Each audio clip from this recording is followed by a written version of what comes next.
21वीं सदी का शहर है नवी मुंबई, जहां बहुमंजिला इमारतें, बड़े बड़े शॉपिंग मॉल और खूबसूरत सड़कें हैं जो रात के वक्त दुधिया रोशनी में नहाया करते हैं। यह शहर बाकी शहरों से अलग और खूबसूरत होने का राग आलापा जाता है।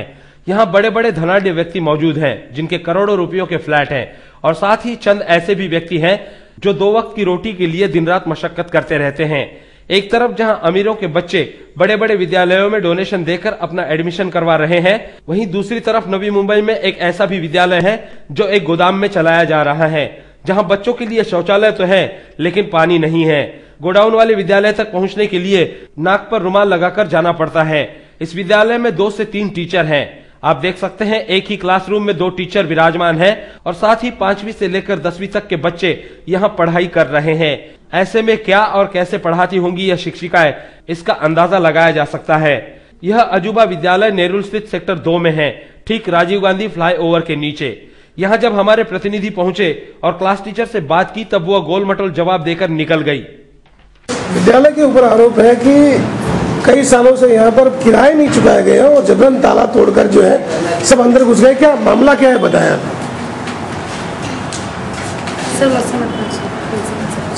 नहीं, जो सच है सिर्फ आप ये बताइए, इसमें कोई घबराने वाली बात नहीं है। आप तो यहाँ पे बच्चों को शिक्षा दे रही है और अगर आप सच से मुंह चुराएंगे तो कैसे चलेगा? सर, क्योंकि उनका एग्जाम 15 तारीख से स्टार्ट हो गया और अभी तक उनका एक भी एग्जाम नहीं हुआ। 15 तारीख से एग्जाम की शुरुआत हो गई और बच्चों का एग्जाम अब तक एक भी नहीं हुआ। जानना चाहेंगे इस विद्यालय के संचालिका कौन है? कौन है जो इस विद्यालय को चलाता है? प्रिंसिपल का नाम बताइए। अब प्रिंसिपल का नाम नहीं जानती आप? वहीं बच्चों से जब बात की गई तब क्या कहा बच्चों ने, आप भी गौर फरमाइए।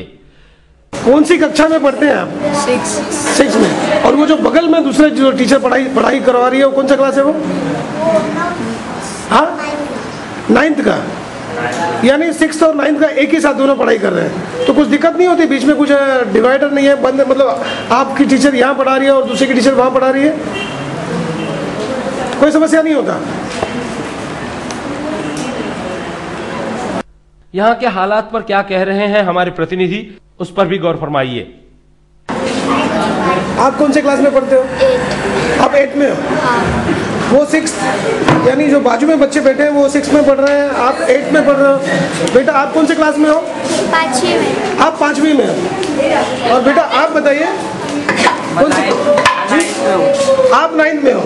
यानी एक ही क्लासरूम के अंदर 5वीं, 6वीं, 7वीं, 8वीं सब एक ही क्लास में चल रहा है। और कितनी टीचरें पढ़ा रही है इस क्लास में, सब बच्चों बताइए जरा। 7-8। एक ही क्लास में कितनी टीचर है यहाँ पर?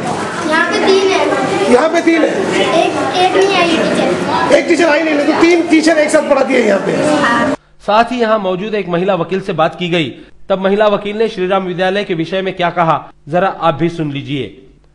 सुख्यानी जी, ये बताएं कि आपने अभी मेरे साथ चलकर अपने क्लासरूम में देखा है कि एक ही कक्षा के अंदर 4-5 जो है, जैसे 4वीं, 5वीं, 6वीं, 7वीं, 8वीं के बच्चे बैठ के पढ़ रहे हैं, तो आपको लग रहा है कि यहाँ पे ठीक ढंग से पढ़ाई हो रही है? यहाँ तो टीचर भी नहीं दिख रहे, कोई बाई लोग है जो प्रॉपर टीचर ने एक नाम भी पढ़ नहीं सकते, वो टीचर यहीं पर बोल रहे। यहाँ का टीचर का एक्चुअली प्रॉपर एजुकेशन है कि नहीं, वो भी ये इसमें लोगों। जी, आपके अगर आपने काउंट किया होगा तो कम से कम कितने बच्चे होंगे वहाँ पे? ज़्यादा से ज़्यादा 25 या 30 बच्चे। 30 बच्चे। यहाँ के प्रिंसिपल के बारे में जानती है? प्रिंसिपल कौन है? कौन ये स्कूल खोलकर बैठी है? जो है कमल जायसवाल। कमल जायसवाल नाम की महिला है। अब हम आपको विद्यालय का दफ्तर दिखा रहे हैं जो सड़क के किनारे दुकान में लगाया हुआ है। इस दुकान को स्कूल के ऑफिस में तब्दील कर दिया गया है। ये है 21वीं सदी का विद्यालय, जहां बच्चों के भविष्य से खिलवाड़ किया जा रहा है। इस विद्यालय के बोर्ड को गौर से देखिए, जिस पर लिखा है सरकार मान्य विद्यालय। अब आप सोच सकते हैं कि हमारी सरकारी सिस्टम किस तरह से काम कर रही है। क्या सरकारी नुमाइंदों की नजर इस विद्यालय पर नहीं पड़ती होगी? करनाला टीवी के लिए गोपाल शाह की रिपोर्ट।